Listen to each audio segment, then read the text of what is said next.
What kind of media institution might distribute your media product and why? A company such as New Line Cinema would be a good institution to distribute our film. This is because in the past they have distributed many films from which we have gained loads of ideas and influences from. They distributed such films such as Friday the 13th, the Final Destination series, and Nightmare on Elm Street. These films were all very successful and popular. New Line Cinema has been there before and know exactly how to market the film to reach the right audience and gain maximum publicity. They are currently about to distribute Final Destination 5. This means that their methods and information will be up to date with what the target audience wants. What have you learned about technologies from the process of constructing this product? We have learned that cameras and their takes can be very temperamental. We had a shot that got lines to it and had to re-record this.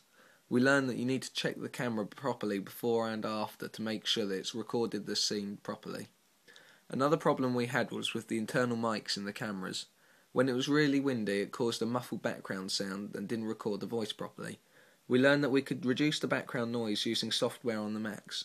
We also had to re-record a voice clip and place it over the top so it could be heard properly. The cameras also didn't cope with low levels of light, and the shots were barely visible when put onto the Mac. Because of this, we had to reshoot an extract of the film in the daytime where it had sufficient amount of light. In our film, we decided to use GarageBand to create all our background music. The software was very versatile and allowed us to create different sounds from different instruments to create an eerie atmosphere. We mainly used the software to create long monotone drones to help build up tension and create mystery.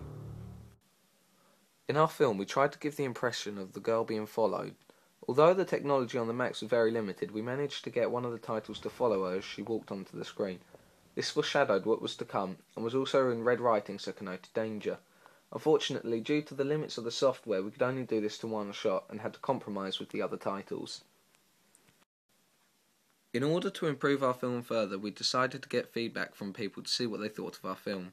To do this, we used Web 2.0 by uploading our film to both YouTube and Facebook. We then asked people to leave comments. We then read through the comments which told us what people thought was good about the film and what could be improved, and then used them.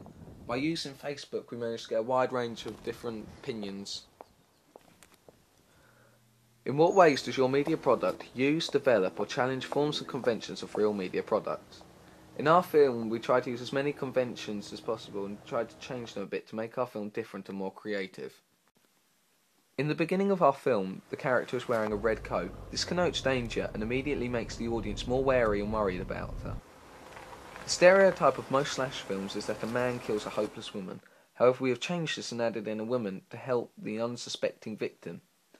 Another convention we've used How is did you dramatic attract irony. and address your audience? This is used in many films. To attract the right audience, we when devised the a woman is making questionnaire a cup which we of handed tea, out to 20 you see people, someone standing in half the of which doorway, are boys however and she half of does which not are see girls. him.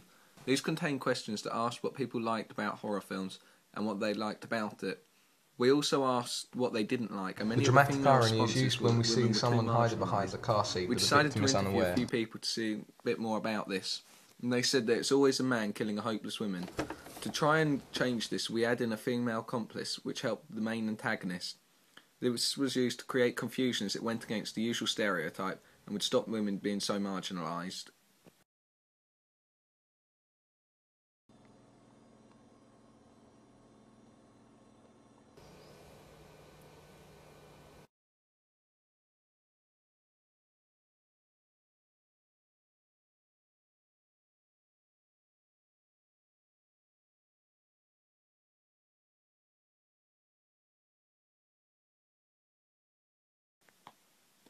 As well as this, we asked questions about what people's favourite murder weapons were and what they thought made horror films scary. The favourite murder weapon was the chainsaw, so we incorporated it in the final scene. People also said that the dark scared them, as you never know what's there, so we tried to keep the final scene as dark as possible to create a more tense atmosphere. Another thing that was flagged up in the questionnaire was the amount of gore in slasher films. Many people said that they did not like it. To address this, in the last scene, instead of seeing the girl being killed, we showed the shadow of it on the wall. This left more to the imagination and was more creative than the usual hacking to death of people. How does your media product represent particular social groups? In most slasher films that we've watched and researched, we found out that victims were usually vulnerable young blonde teenage girls being killed by a man. We decided to change this to add some confusion and mystery to the film. We created a female accomplice to the main killer. This showed empowerment to women as they were helping with the killing. We did keep the stereotypical blonde teenagers so that the audience would have a clear idea who the victim is. We did this because the audience research showed us that people were fed up of females being marginalised the whole time. From the preliminary task, I have learned that it is very important to plan how your film will work. This helps make things clearer when it came to creating our actual media product. During the preliminary task, we didn't properly plan out the shots, and it took more time in the long run to get what we wanted. The preliminary task helped us develop our understanding of different techniques and also how to make the film look more professional. The 180-degree rule was used to make shots look more natural and stated that you should only film from one side of a straight line. It made shots look seamless, especially when people were talking. Also, the match on action was very useful in the making of the film, as it made it look more seamless. This rule means that you film the start and the end of an action and miss out the part in between. It makes the film flow faster without having to film the whole action. The shot reaction shot is where you film someone and then film someone else's reaction so you see their facial expressions. We used these techniques in the car conversation in the middle of the film. By doing the preliminary task, it helped us practice and improve our skills, so when it came to creating our own film, it looked more professional. In the final part of the film, we tried to create a lot of tension to create a bigger impact.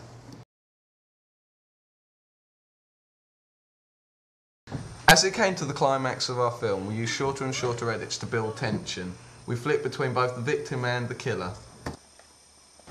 To build more tension, we used an extreme close-up of the victim's eyes.